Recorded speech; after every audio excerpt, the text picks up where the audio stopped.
Okay, here are some quick notes on the presidency. The first thing we're going to look at are the president's powers. So we're starting with the different types of presidential powers. Basically, there are four main areas of this covered in Article 2 of the Constitution. First, the national security powers, where he is the commander in chief of our military and chief diplomat, which means the person who deals with our foreign policy. Also, his administrative powers, where he's our chief executive to make sure the laws get carried out, and he basically manages all the different offices within the executive branch. And then his legislative powers, where he is the chief legislator, meaning he suggests legislation, drives legislation, and then has the ultimate say in whether legislation passes. And last but not least, he has judicial powers as well. So we're going to start with the national security powers. As we said before, he's the commander in chief. He can, although Congress declares war, the president is in charge of making war, meaning he manages the troops. And honestly, the way war has changed over time, where there's not always a formal start and end, where our troops are kind of maybe doing more guerrilla warfare or spontaneous warfare. It's not like Congress has much of a say anymore. The president is the chief strategist of our military, whereas Congress controls the money, and that's where they can sometimes cut things off if they don't believe that the executive branch is acting appropriately. Here's a little history lesson. Honestly, when it comes to wars, presidents generally have support at the start of a conflict. For example, during the Vietnam War, which now is viewed as a largely unpopular conflict, at the start of it, Congress passed the Gulf of Tonkin Resolution in 1964, which gave the president the broad powers to commit unlimited numbers of troops for an unlimited length of time. Basically, they really thought the U.S. was doing a good thing, and they let the president have as much power as he needed to get things done. But then it started to drag on, and people became dissatisfied. And at the end of the war, they realized that the president had basically too much power to do what he wanted without listening to the people or Congress. So they passed the War Powers Act in 1973. And this is where they tried to remind the president that the Congress is the one with the power to declare war. So they set these limitations. Basically, the president is limited to 10,000 troops for 60 days, with 90 days to withdraw the troops unless Congress grants an extension or declares war. So they're saying, okay, you can send them, but you have to keep it limited, and you have to ask us if you want to keep them there longer. And some people say that this is an unfair limit on the presidential power, but honestly, the Supreme Court has never had to rule on it, and Congress has really never invoked it, so we're not sure, how impactful it's been, but it is an important thing to know that it was the act Congress used to try to limit the president's military power. Beyond being commander-in-chief, in terms of national security powers, the president also is chief diplomat, which means he handles our foreign policy. He makes treaties with other nations, but a treaty is formal and it's subject to two-thirds ratification in the Senate. Sometimes that's hard to get. So sometimes the president uses executive agreements, which are more informal agreements with other nations that do not require Senate approval, but they therefore often expire at the end of a president's term. The president also gets to nominate ambassadors to other nations, but he has to have the majority of the Senate approve them. And he acts as the ceremonial head of state, where he can receive ambassadors from other nations and basically recognizing other governments in doing so. So those are the president's foreign relations powers. That really wraps up his national security powers. I'm going to go back here a second, he's commander-in-chief. Where was I? He's commander-in-chief and he is chief diplomat. Now we're going to go on to administrative powers. This is where the president enforces the laws and makes sure that they are faithfully executed according to the Constitution. To do so, he nominates government officials like cabinet members, executive office members, but those need approval from the Senate. And he also manages the bureaucracy, meaning all the different parts of government and people who work in the government and actually put the policy into action. So we're going to look at some of those different types of people that he might appoint in the executive office to make sure that the laws get enforced.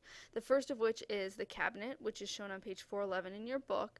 Remember that the cabinet is not mentioned in the Constitution, but it's a group of presidential advisors that have kind of grown over time. The heads of cabinet departments are called secretaries, except for the Department of Justice, whose head is the Attorney General. And each cabinet secretary is appointed by President and approved by the Senate. So that Senate approval is again showing up to make sure there's checks and balances. Keep in mind, though, that cabinet secretaries can be dismissed by the president. And I've listed the different cabinet departments here for you. There are 15. The most recently added was the Department of Homeland Security. Also, besides the cabinet, the president has the executive office of the president. This is also listed on page 412. And these are more organizations to help the president carry out his administrative responsibilities. There are three main parts of the executive office of the president, and you should know these. The National Security Council, which is headed by the National Security Advisors, and they help the president with military and foreign relations. And the difference is the State Department, which is a cabinet department, is overseen by Congress as well. So this National Security Advisor is a little bit more free from being overseen by other branches of government, so the president likes to use them for advice even more. There's also the Council of Economic Advisors, who help the president make economic policy, and the Office of Management and Budget. This one is very important. They're the president's department that prepares the budget for the United States. It's a very lengthy document. The president doesn't have time to prepare it all. He just suggests what he would like from them. They prepare it and then send it to Congress. So these are the three important offices of the executive office of the president. There are some others as listed here, but the three main ones you need to know as we went back: the National Security Council, Council of Economic Advisors, and the Office of Management and Budget. Now, we've gone over the cabinet and the executive office of the president, but then there's also the White House offices. These are the less formal positions that aren't necessarily approved by the Senate, but they are the president's closest advisors. This is where he can hire the people who he relies on most to guide him. He has his chief of staff, other key members like the press secretary, speechwriters, legislative liaisons, and so forth. And you can see the list on those on page 413. These are his closest advisors, and oftentimes they are even more powerful than the others because whoever's closest to the president has more power, and that's known as the law of propinquity. Okay, that kind of wraps up the president's administrative powers. I'm going to go back to that beginning slide again so you can see we've done national security powers, we've done administrative powers, and now we are going to do legislative powers.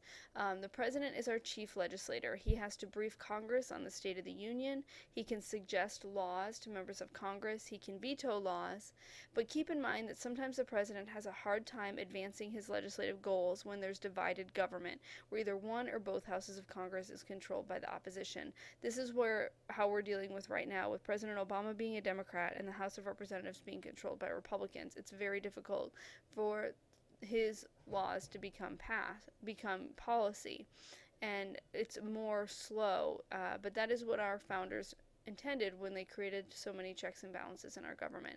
That wraps up legislative powers, and now we're going to look briefly at judicial powers. The president is given the power to grant reprieves and pardons, and also he gets to nominate judges. But remember, judges have to be confirmed by the Senate. There is a unique procedure that's done. There are many judges in this country besides just those on the Supreme Court. So the president must sometimes ask for help. He uses what's called senatorial courtesy. He asks senators to suggest judges for the state level positions that are in their districts. And basically, once the president gets those suggestions, then he checks to make sure that they, are okay with him, and then he makes those nominations. He does it this way because he's trying to make sure that the judges he appoints fit the areas he's appointing them to, and also it helps him be more informed. This is not used, senatorial courtesy is not used for Supreme Court nominations. So, there are only 9 justices on the Supreme Court, so it's very easy for him to focus a little bit more on those. But for all the other judges that he must appoint, he uses senatorial courtesy. So that wraps up the powers of the president, the 4 different categories of powers. Now we're going to look at a few more topics briefly. Impeachment, just remember, is that the president can be removed by Congress for treason, bribery, and other high crimes and misdemeanors. The House of Representatives impeaches him by bringing charges with a majority vote, and then the Senate will hold the trial, and they can remove him from office with a 2/3 vote. The Chief Justice of the Supreme Court presides at the trial. Andrew Johnson and Bill Clinton have been impeached, but none have been removed. Nixon resigned before that all happened. So that's impeachment. Also quickly about the vice president, his main responsibility is to replace the president if he dies, but also he serves as the president of the Senate, which means he can preside over sessions and vote if there is a tie. But really, presidents have begun to use the vice president as their partner in leading the country.